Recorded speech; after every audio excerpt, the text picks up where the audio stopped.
बहुत बहुत शुक्रिया आपके वक्त के लिए। First question I need to ask you, Huma साहिबा, आज हमारे आर्मी चीफ साहब ने बताया कि फ्रीडम ऑफ एक्सप्रेशन और स्पीच को मिसयूज किया जा रहा है और उससे एक वेनम जहर फैलाया जा रहा है इदारों के खिलाफ।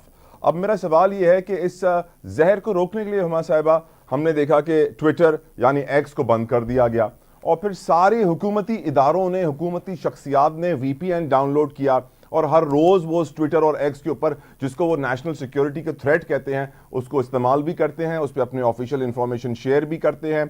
और अब कहा जा रहा है कि मजीद रेगुलेशंस होंगी। क्या किया जाएगा? इंटरनेट बंद कर दिया जाए, सारे प्लेटफॉर्म्स बंद कर देंगे? और डू यू थिंक ये सोशल मीडिया को रेगुलेट कर ही नहीं सकते हैं, इसीलिए इतनी बात बार बार की जा रही है?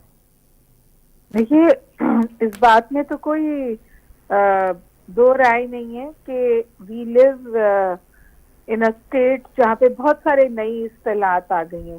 फॉर एग्जाम्पल, इस जमाने को पोस्ट ट्रुथ एरा कहा जाता है, या फेक न्यूज, या प्रोपेगेंडा एरा, या इंफॉर्मेशन वॉरफेयर। ये तमाम चीजें जो हैं ये 21st सेंचुरी के नए हकायक हैं। और ये बात भी बिल्कुल सही है कि इन हकायक के जो हथियार हैं वो लार्जली सोशल मीडिया है। तो चाहे गजा वॉर हो और चाहे यूनिवर्सिटीज की प्रोटेस्ट हो यूनाइटेड स्टेट्स ऑफ अमेरिका में, जो लोग कॉरिडोर्स ऑफ पावर में हैं उनको ये जितनी भी नापसंदीदा हो वो इसे रोक नहीं पा रहे।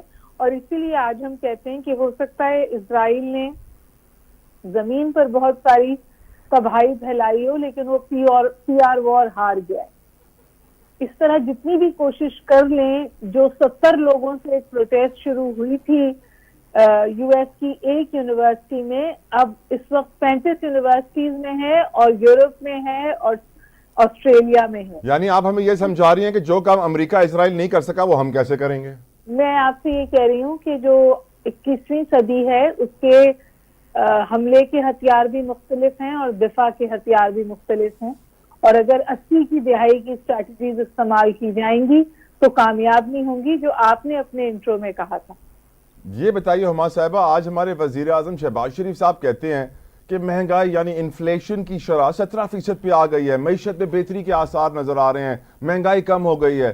बट ग्राउंड रियलिटी ये है कि हर आदमी इस वक्त परेशान है, उसके बिल्स रोज बढ़ रहे हैं, उसकी इनकम वहीं खड़ी हुई है, काफी जगहों पे कम हो गई है और कोई मानने को तैयार नहीं है कि महंगाई कम हुई है, क्योंकि पेट्रोल कम होता है तो किसी चीज की कीमत कम नहीं होती।